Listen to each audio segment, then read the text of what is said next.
네, 미국 뉴욕을 방문 중인 이재명 대통령이 우리 시각으로 오늘 새벽 유엔 총회에서 첫 기조연설에 나섭니다.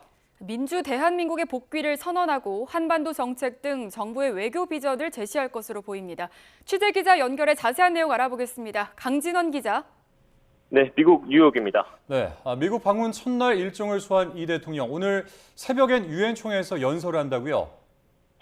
네, 앞서 속보를 통해서 이재명 대통령 뉴욕에 있는 유엔 본부에 도착했다는 소식 전해드렸는데 말씀하신 것처럼 오늘 새벽, 그러니까 우리 시각으로 오늘 새벽 유엔 본부에서 열리는 유엔 총회에서 기조 연설에 나섭니다. 190여 개 유엔 회원국 정상급 인사 가운데 앞서 앵커가 설명하신 것처럼 7번째로 연단에 올라 기조 연설을 합니다. 이 대통령은 이 자리에서 민주 대한민국의 복귀를 선언하고 한반도 정책 등 정부의 외교 청사진을 설명할 것으로 보입니다.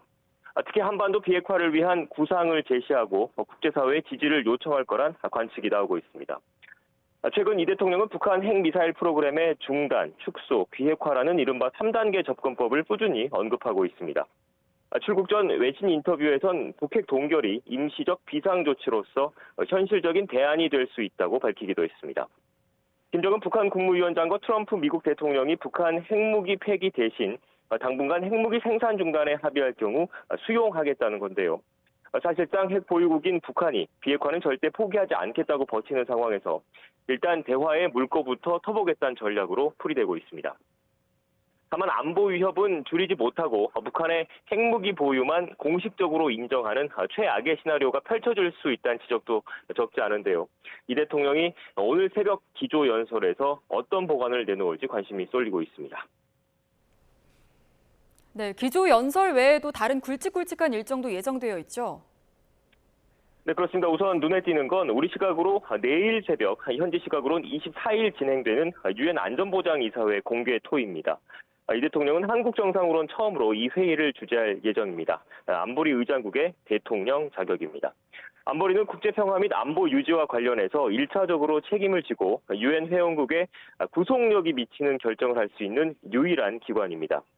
미국과 영국, 프랑스, 중국, 러시아 등 5개 상임이사국과 총회에서 선출된 2년 임기의 비상임이사국 10곳으로 구성되어 있습니다.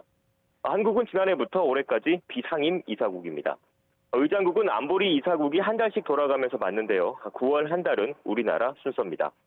이 대통령은 인공지능 AI와 안보를 주제로 열리는 이번 공개 토의에서 모두의 AI라는 기조 아래 국제평화와 번영을 위한 공동 대응을 강조할 방침입니다. 이 대통령과 함께 이번 방미 기간 중에 프랑스, 이탈리아 정상 등과 잇따라 양자회담도 진행해서 정상 간 유대를 강화하고 협력 방안을 논의합니다. 방미 마지막 날인 현지 시각 25일에는 미국 월가의 경제, 금융계 인사들이 대거 참석하는 투자 서밋 행사를 열어서 한국에 대한 투자를 요청할 계획입니다.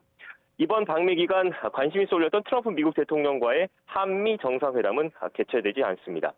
최근 두 정상이 미국에서 만났고 다음 달 경주 에이펙 정상회의에서도 회담 가능성이 열려있는 점 등이 고려됐다고 대통령실 관계자는 YTN에 설명했습니다. 지금까지 미국 뉴욕에서 YTN 강진원입니다.